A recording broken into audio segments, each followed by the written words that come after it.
qui accueille la COP 27 fin novembre prochain à Sharm el-Sheikh, la belle ville de Sharm el-Sheikh.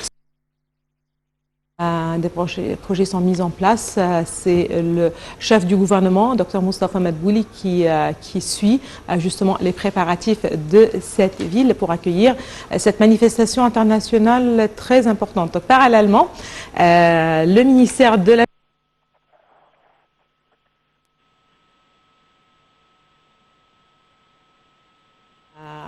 l'Organisation mondiale pour l'enfance, l'UNICEF, et le Bureau des Nations Unies en Égypte qui ont lancé une campagne qui vise à inclure les jeunes dans le traitement des questions des changements ou du changement climatique. Nous allons parler de ce sujet. Nous avons le plaisir d'avoir avec nous en ligne, en direct, Dr Yousra Chaaben, qui est membre du Conseil présidentiel.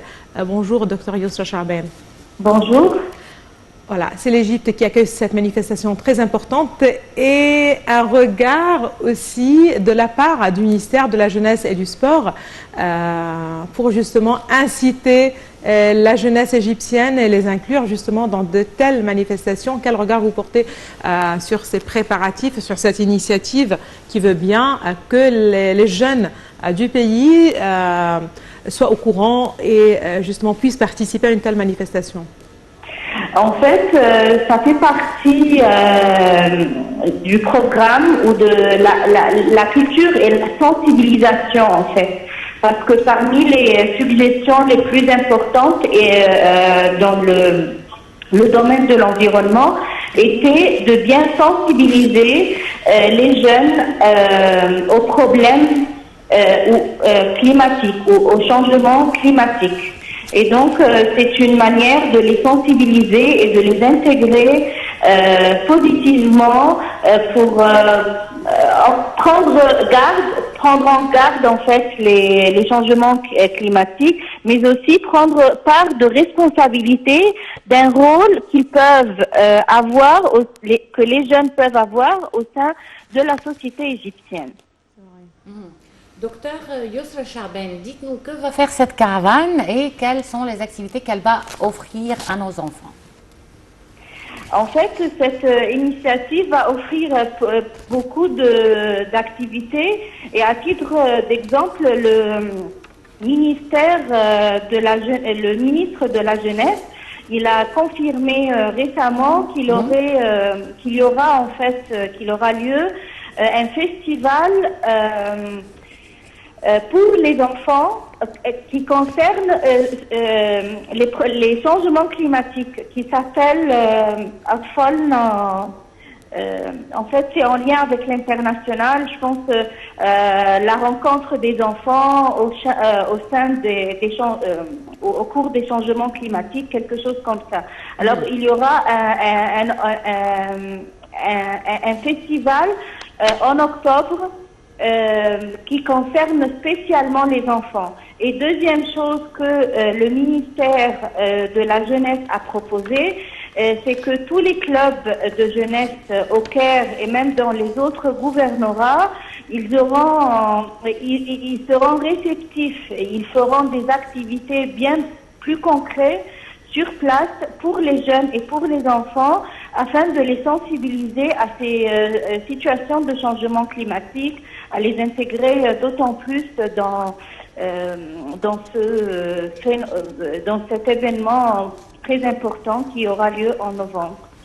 Voilà, ce sont les grandes lignes, Dr Yousra Chaaben. Justement, quand on parle de la sensibilisation de la jeunesse ou des jeunes, les intégrer, tout ceci, en détail, qu'est-ce qu'on leur offre? Quelles activités? Est-ce qu'il s'agit par exemple de certains ateliers? Vous avez parlé par exemple de concerts, de spectacles, mais quoi d'autre? C'est-à-dire en fin de compte, ces jeunes sont invités à découvrir quoi, à faire quoi justement Il y a en fait un pas plus concret qui concerne surtout l'économie verte et l'entrepreneuriat. Par exemple, le ministère de la planification ou de la planification. Oui, elle a proposé récemment des portails électroniques qui aident les jeunes entrepreneurs ou les jeunes qui sont intéressés par le problème du climat pour créer leurs entreprises vertes ou les entreprises qui encouragent l'économie verte. À titre d'exemple, les entreprises qui concernent l'eau, l'énergie durable, le développement durable, l'électricité verte, etc.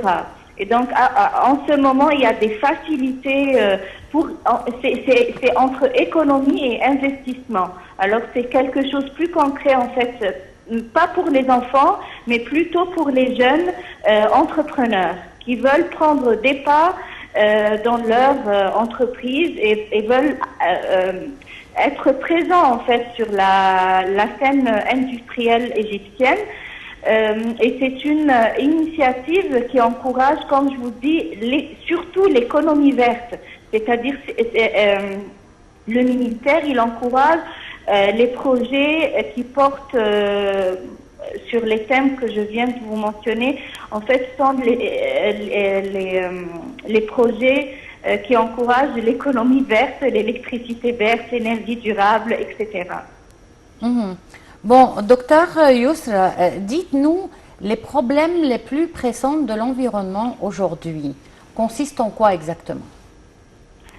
Tout d'abord, il faut diminuer le taux d'effet de serre. Il y a problème de l'eau, il y a problème d'énergie, il y a plein de problèmes en fait que j'espère que la conférence ou l'événement en novembre pourrait traiter en fait. Il y a plusieurs et c'est pas que l'Égypte qui souffre de ces problèmes, mais c'est un problème mondial et que l'Égypte elle est plus affectée